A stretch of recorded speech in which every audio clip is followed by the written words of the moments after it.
If your girl ever does this... Yeah, so last Friday we were walking... That's not how it went down. You're telling the story wrong. So I'm actually about to start my own podcast. What are you talking about? No one's gonna watch that podcast. I'm not sure I can make it. I got a lot of work to do today. What are you talking about? You don't even make that much money. Then you need to leave her, bro. Because here's the thing. If you think about the strongest sports dynasties of all time, who do you think of? Probably Bill Belichick, Tom Brady, and the New England Patriots, right? And I'm not just saying that because I'm from Boston.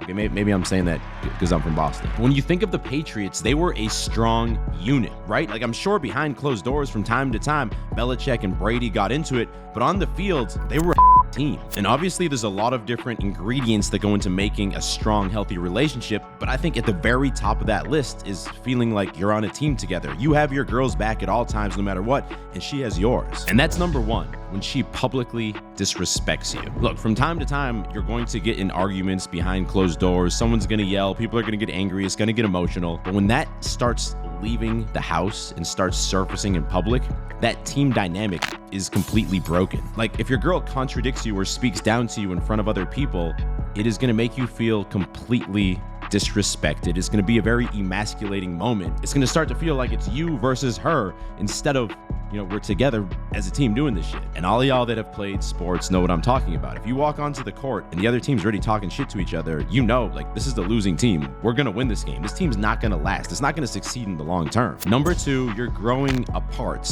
not together. Look, human nature is that we constantly change and evolve. I mean, or we don't, but I want to be someone who's changing and evolving. I don't want to be the same person I was 5 years ago today. I don't want to be the same person in 5 years that I am today. I want to change and I want to grow. And when you're in a relationship, you have now two independent parties that are both growing and evolving. And hopefully it's happening in a way that works together. But a lot of times that's not what goes down. And the problem arises when your girl is prioritizing her growth and development over the growth and development of the relationship. She's putting she before us. There's no way I can move and leave my friends and family. Are you crazy? You expect me to leave my job? I have a career. Now, you can call me old-fashioned, but I believe that it's the man's job to lead the way forward in the relationship. I feel like that dynamic just tends to work better because women tend to want to kind of be able to relax into a stronger man, allow him to take the responsibility, and on average, that's gonna make for a better relationship. But if it feels like you're constantly having to fight your girl and butt heads on every decision you're trying to make in your life, well, that's a clear sign that she is not down to grow and evolve with you. Not only do you want it to feel like you guys are on a team together, but from my experience, I want it to feel like we are building a kingdom together. I'm the king,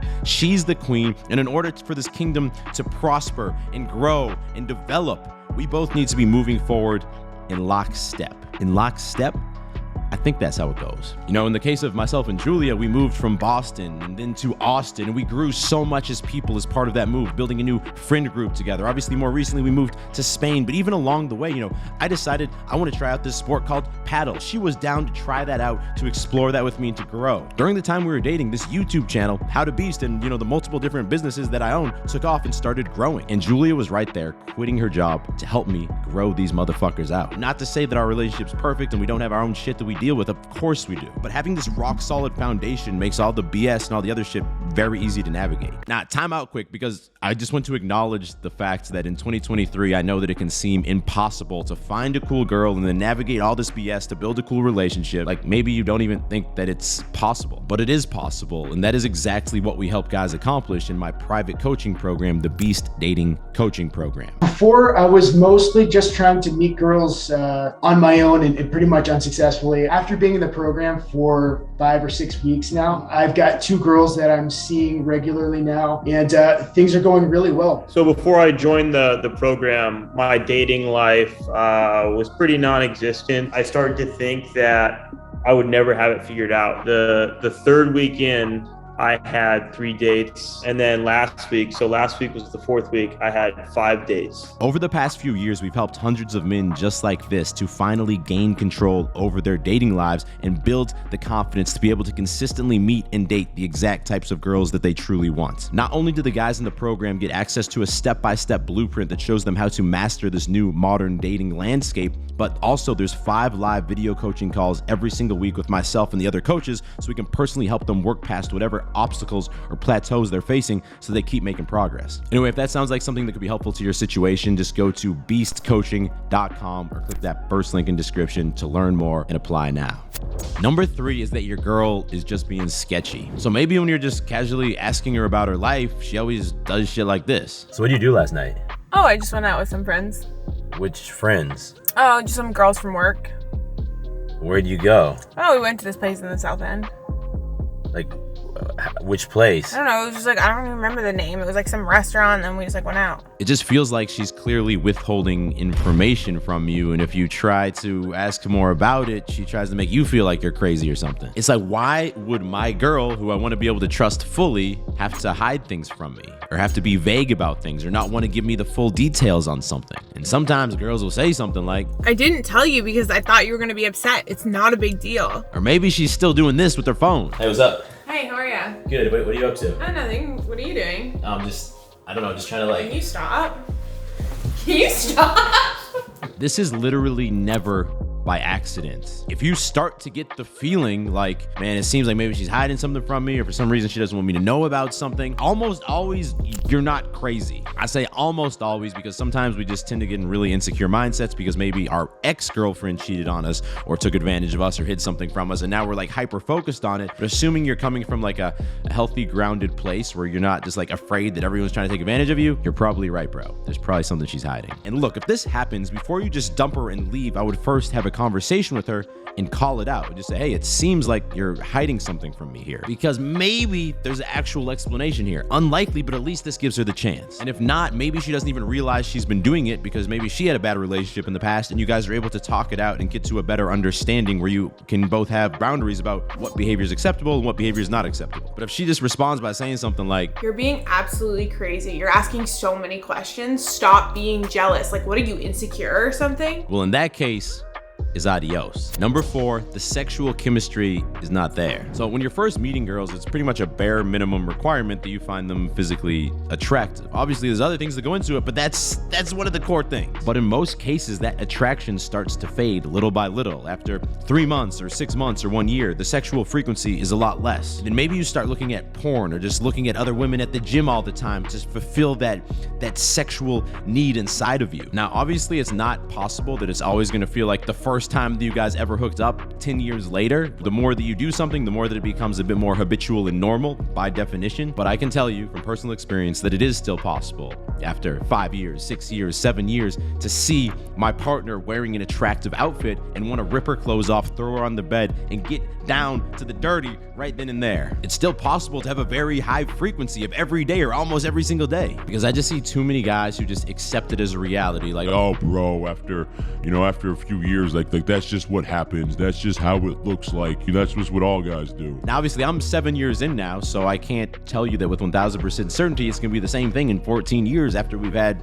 a couple children. But in our case, it has not declined barely at all. And I think a large part of that is continuing to grow together, like we said earlier, because if I'm growing as a man, she's going to continue to find me more attractive. As she's continuing to challenge herself to grow, and she's continuing to put in the effort to look attractive with her outfits and her fitness routine and her makeup, then I'm going to continue to find her very attractive as well. It's when one party or both parties stop putting in that effort or stop growing as a person that it normally starts to dissipate. And then obviously as a man, it's also our responsibility that if things start to feel a little bland in the bedroom, that we have a conversation about it, start to express what we'd like our partner to do, start to ask them what they would like us to do to pleasure them better. The point is, if your partner's not putting in that effort, or you've had that conversation and things are not changing, it's time to leave her. You're not going to be fulfilled in your relationship as a man if after 1 year the sexual chemistry is gone. And number 5 is family and friends. Look, it's normal for there to be some small issues between your parents and your girlfriend or your wife, or your girlfriend's parents and yourself. Like, it's not always going to be like y'all are all just besties living your best life together. And the same thing goes with friends. Maybe your girl gets along really well with some of your friends, and other friends,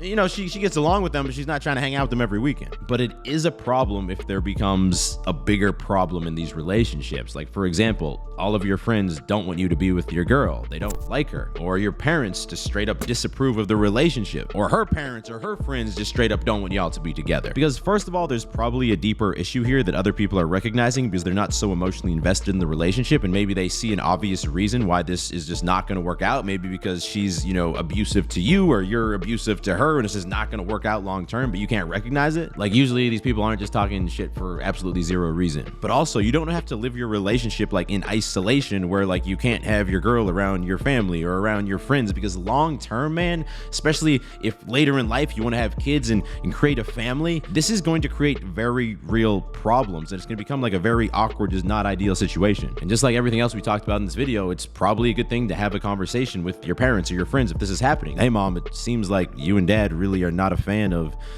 Sarah. Sarah, we'll call her. We're not going to call her Sebastian Sarah, just Sarah. And like the whole point of building our lives up as men, improving our money, our fitness, our style, our overall confidence, is to have options of different women. So if you're improving your life, why are you going to tie yourself to one girl if it's not an ideal situation? That's kind of the entire point of the video here. These are 5 very real reasons the relationship is not going to be ideal long term. It doesn't mean you can't force it to work and be in like an average relationship, but like the point of life, man, or the point of people who are watching How to Beast is not to live an average fucking life. Look, the average marriage fails. On average in the US now, people get divorced, but we're not trying to be average men here. And if we pick our relationships and do it properly and build them properly and lead the way properly, the point is that we can become better than that statistic, because we are not average people in average marriages and average relationships. We all know what the average salary is out there, right? It's like 40K or 50K. Is that what you're aiming to make in your life? Because that's what the average is? No. So your relationships also don't need to be average. They don't need to be part of that statistic. If you made it to the end of the video, I recommend you watch this one next. It is about why women's life starts at 18, but a man's life actually starts at 30. And if you're new to the channel, click below right there to subscribe, because I drop 2 new videos every single week and you don't want to miss them. I'll talk to you in the next video. Stay beastly.